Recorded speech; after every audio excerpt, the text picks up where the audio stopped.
21년도 우리가 11월 달부터 그리스도다움이라는 제목으로 함께 계속 말씀을 나누고 있습니다. 그리스도다움, 그리스도인답다라는 말입니다. 그리고 여기 앞에 나와 있는 대로 그리스도를 닮아가는 삶을 우리는 그리스도다움이다라고 얘기했습니다. 저 사람은 참 사람답다. 저 사람은 참 믿는 자답다. 저 사람은 참 남자답다. 이런 이야기를 우리가 많이 하지 않습니까? 마찬가지로 그리스도답다라는 것은 그리스도인다운 삶, 즉 그리스도를 닮아가는 삶을 우리는 그리스도다움이다라고 얘기를 합니다.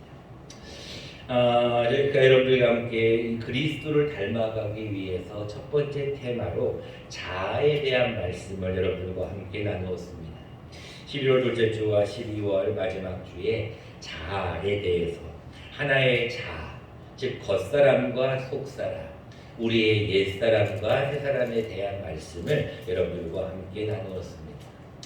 오늘과 다음 주는 이제 그리스도를 닮아가는 과정에서 두 번째 테마입니다. 하나님과의 관계에 대한 부분을 함께 나누려고 합니다. 여러분, 하나님과의 관계하면은 여러분들 열 손가락의 비밀에 대한 말씀이 혹시 기억나실런지 모르겠어요.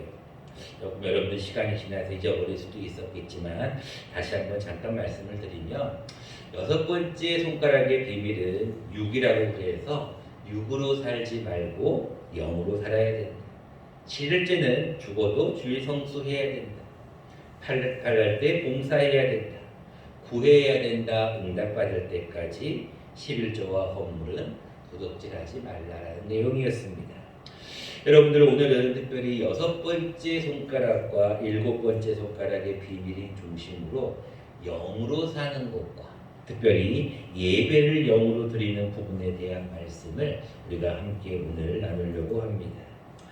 본문은 여러분들이 너무나 잘 아는 말씀입니다. 그리고 모든 교회마다 이 주보를 만들 때 주보 맨 위에 이 말씀을 많이 기록하고 있습니다. 옛날 개역 한글판에는 신령과 진정으로라는 말로 기록이 되어 있었죠. 근데 그것이 조금 말이 어렵다 보니까 원어적으로 해석해서 개역 개정판에는 영과 진리라는 단어로 바뀝니다. 우리가 이 단어에 대한 말씀과 이 본문에 대한 내용은 제가 굳이 자세하게 설명하지 않아도 여러분들이 다 아는 그러한 이야기입니다. 본문은 남유다에서 북쪽 갈릴리로 향하는 예수님의 일정이 기록이 됩니다. 가다가 4절 말씀처럼 사마리아를 통과해야 되는 그런 상황입니다. 여러분, 사마리아가 어떤 곳입니까? 남유다가 있고 북이스라엘이 있는데 북이스라엘 오므리 왕이 세운 도시입니다. 이제 북이스라엘은 남유다와는 좀 달리 이 우상 숭배가 너무 심해요. 하나님께서 BC 722년에 아수르에 의해서 이 북이스라엘을 멸망시켜버립니다. 아수르라는 어떤 이방 민족이 이 북이스라엘의 수도인 사마리아로 들어오면서 어떤 피를 섞는 혼혈 정책을 펴게 되고 더 나아가서 이방인들의 신, 우상들이 이 사마리아에 막 들어오게 돼요. 나중에 남유다가 이 북이스라엘과 다시 결합하려고 보니까 여기는 이미 이방인들로 너무나 오염이 되어 있는 거예요. 그래서 결별을 해버립니다. 오늘 본문 말씀 9절에도 나옵니다. 당신은 유대인으로서 어찌하여 사마리아인 나에게 물을 달라 하시나이까? 이는 이유가 나오죠. 유대인이 사마리아인과 상종하지 아니함이라 라고 하는 이 말씀이 이러한 역사적인 배경을 가지고 있습니다. 북이스라엘 사마리아 사람들도 굉장히 화가 났습니다. 그래서 세겜이라는 곳에 그리심산이 있는데 우리 그리심산에다가 그들 나름대로의 성전을 세워버려요. 그래서 거기서 따로 예배를 드립니다. 즉 따로 남유다와 북이스라엘 따로따로 예배를 드리게 되고 그것이 나중에는 또 부서지게 되는 그런 역사적인 상황도 있습니다. 중요한 것은 어떤 그런 역사적인 배경보다 예수님이 사마리아를 통과할 때 한 여인을 만났다라는 내용입니다. 그 수가라는 지역은 여러분들이 아시는 대로 세겜이라는 지역과 아주 가깝습니다. 근데 여기 보니까 시간이 몇 시가 되었냐면은 6절 말씀에 6시쯤 되었더라. 유대인의 달력을 보면은 이 6시는 정오입니다. 낮 12시입니다. 한참 뜨거울 때입니다. 그때 사마리아 여자 한 사람이 남편이 6명, 5명과 지금 살고 있는 남편까지 포함한 6명이 그 당시에 분명히 세상 사람들의 지목과 조롱을 받았을 것입니다. 몰래 더웠지만 물을 기르러 나왔던 것 같습니다. 그때 예수님을 만나게 되죠. 예수님께서 그 여인에게 가까이 가서 첫 마디가 이겁니다. 7절입니다. 사마리아 여자 한 사람이 물을 기르러 왔음에 예수께서 물을 좀 달라 라고 예수님께서 먼저 다가섭니다. 사마리아 여자가 9절에 이렇게 얘기합니다. 당신은 유대인인데 어찌 사마리아인 여자인 나에게 물을 달라고 합니까? 라고 얘기합니다. 예수님께서 이렇게 얘기합니다. 10절입니다.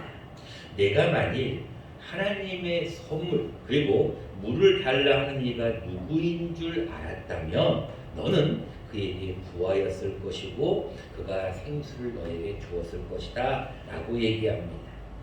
여자가 대답합니다. 주여 지금 물기를 그릇도 없습니다. 이 물은 깊은데 어떻게 생수를 얻겠사옵나이까? 그러면서 한마디를 더 묻죠. 당신이 야곱보다 더 큰 자입니까? 라고 그 여인이 묻습니다. 이 예수님께서 우리가 너무나 잘 아는 말씀이죠. 13절과 14절.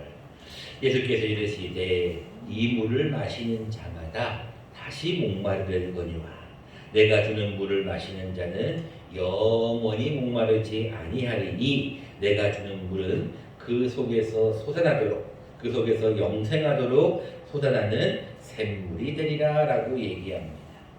자, 여러분 여기서 물이라는 게 과연 무엇일까? 이 본문 뒤로 넘어가기 전에 우리가 하나를 먼저 좀 보고 가는 게 좋을 것 같습니다. 여러분 바로 요한복음 4장에서 2장만 더 넘기시면 요한복음 7장이 나옵니다. 요한복음 7장을 같이 한번 읽어보겠습니다. 요한복음 7장 37절과 39절까지 말씀입니다. 물이 도대체 무엇인지를 먼저 아는 것이 그 다음 본문에 도움이 될 것 같습니다. 요한복음 7장 37절로 39절입니다. 같이 읽겠습니다. 시작. 명절 끝날 곧 큰 날에 예수께서 서서 외쳐 이르시되 누구든지 목마르거든 내게로 와서 마시라. 나를 믿는 자는 성경의 이름과 같이 그 배에서 생수의 강이 흘러나오리라 하시니 이는 그를 믿는 자들이 받을 성령을 가리켜 말씀하신 것이라. 예수께서 아직 영광을 받지 아니하셨으므로 성령이 아직 그들에게 계시지 아니하시더라. 아멘. 자, 방금 예수님이 하신 말씀 누구든지 목마르거든 내가 주는 물을 마시는 자는 영원히 목마르지 않는다라는 이 말씀이 같은 말씀이 나옵니다.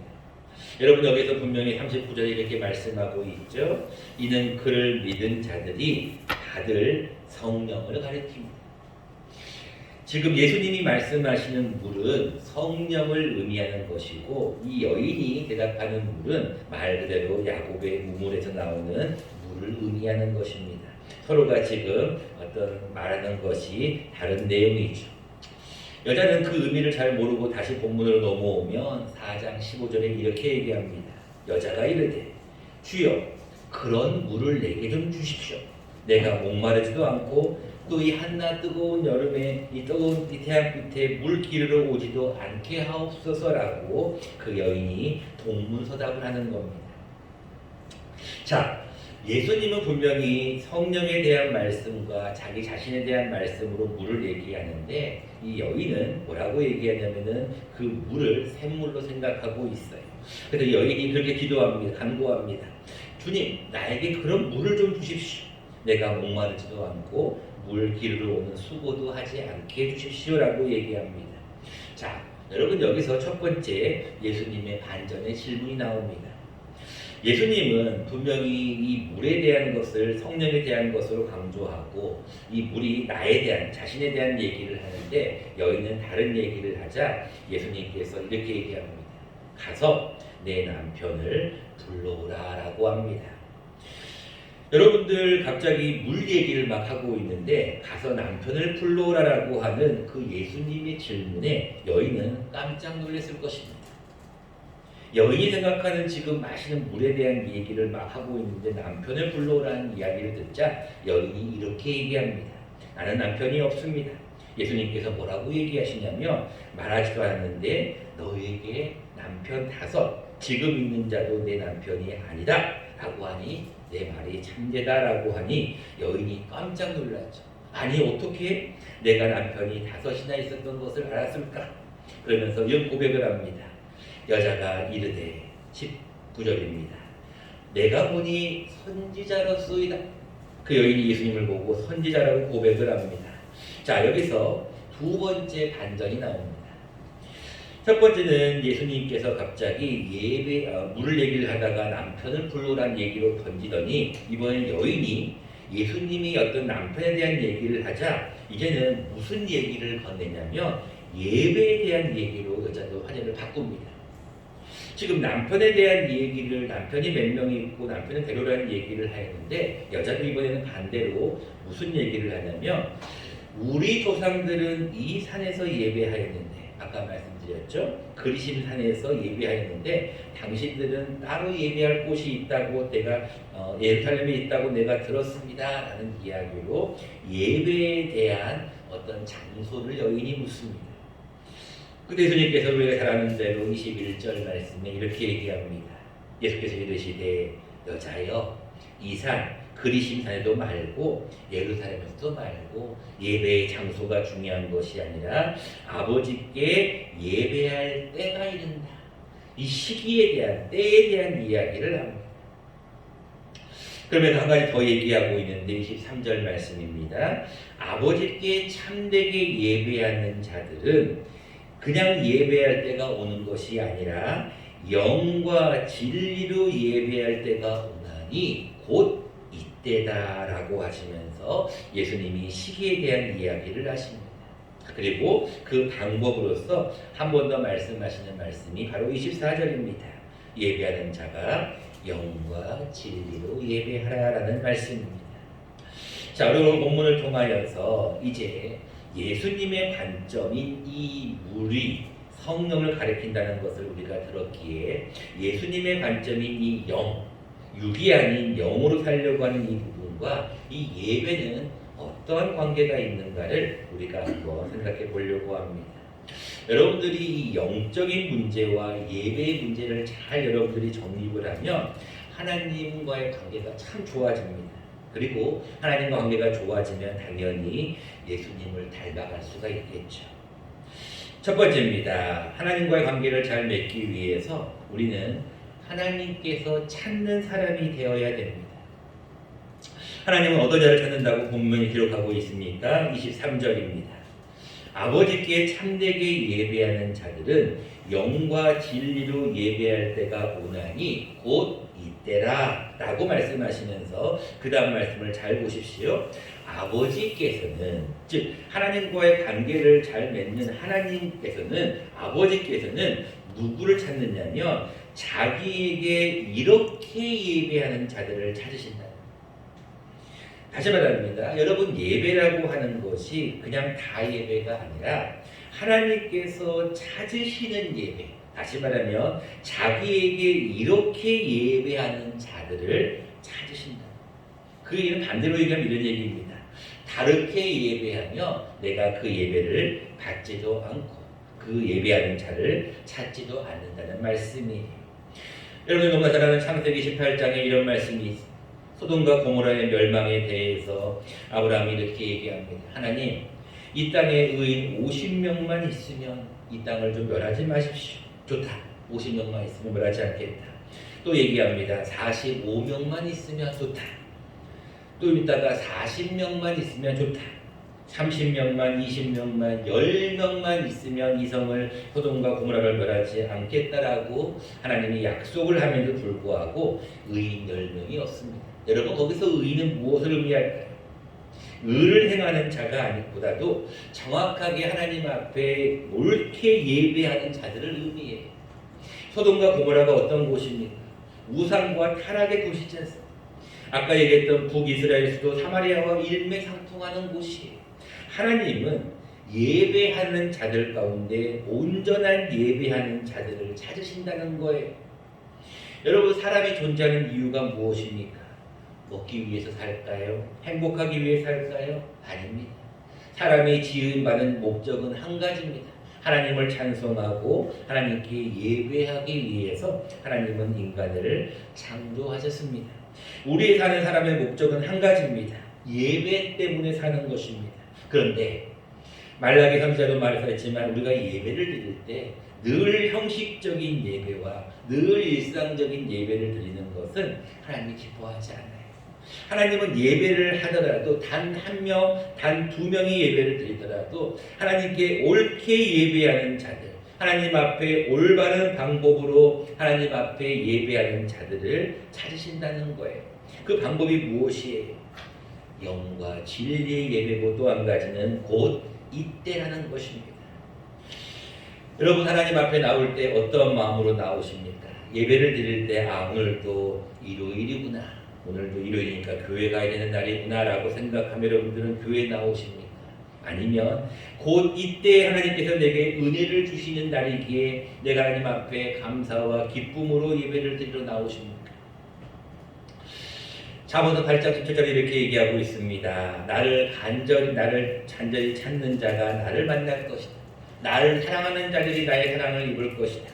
나를 간절히 찾는 자가 나를 만날 것이다. 여러분들은 주님 앞에 나올 때 하나님을 만나기 위해서, 하나님을 간절히 찾기 위해서 교회에 나오십니까? 아니면 그냥 형식적으로 의무적으로 교회를 나오십니까?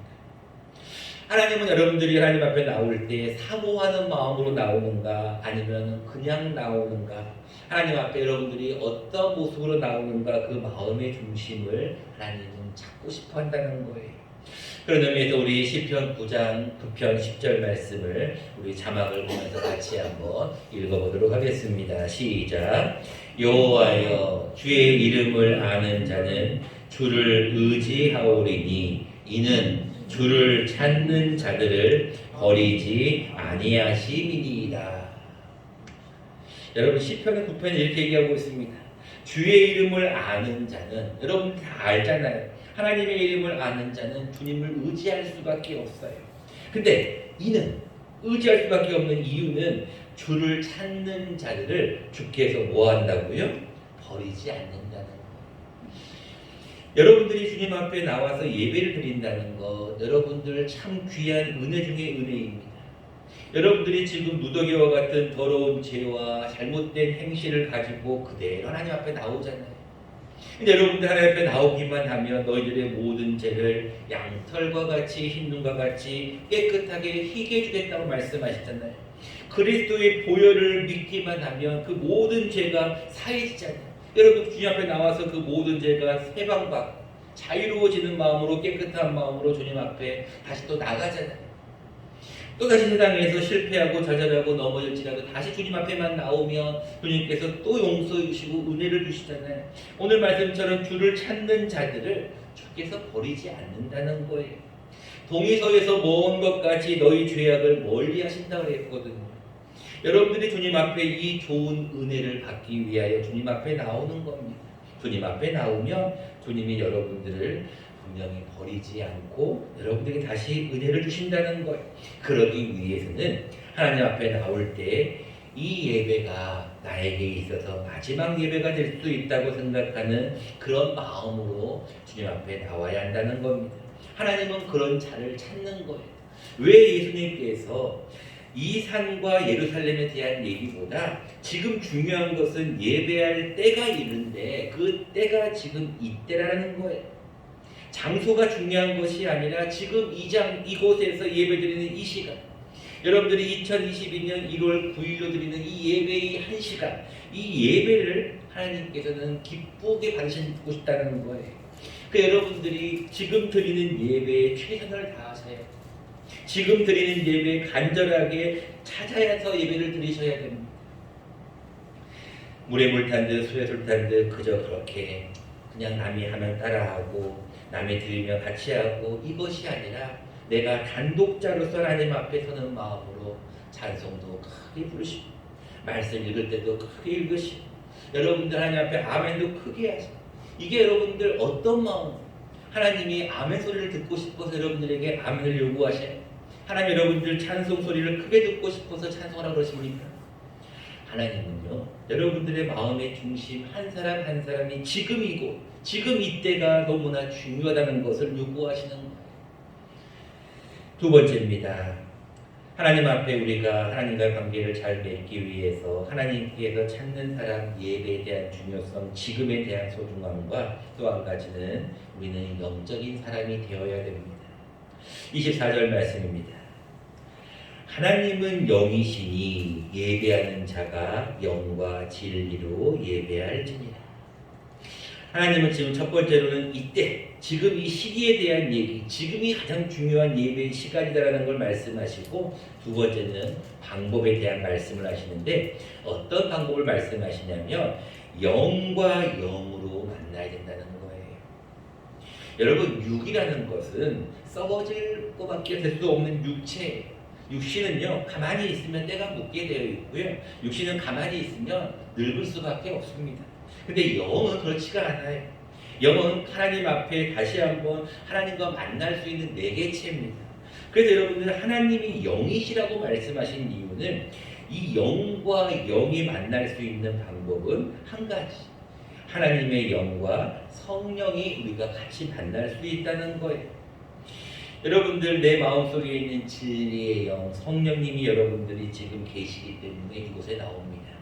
여러분들 성령님이 계시지 않으면 여러분들 이곳에 나올 수가 없어요.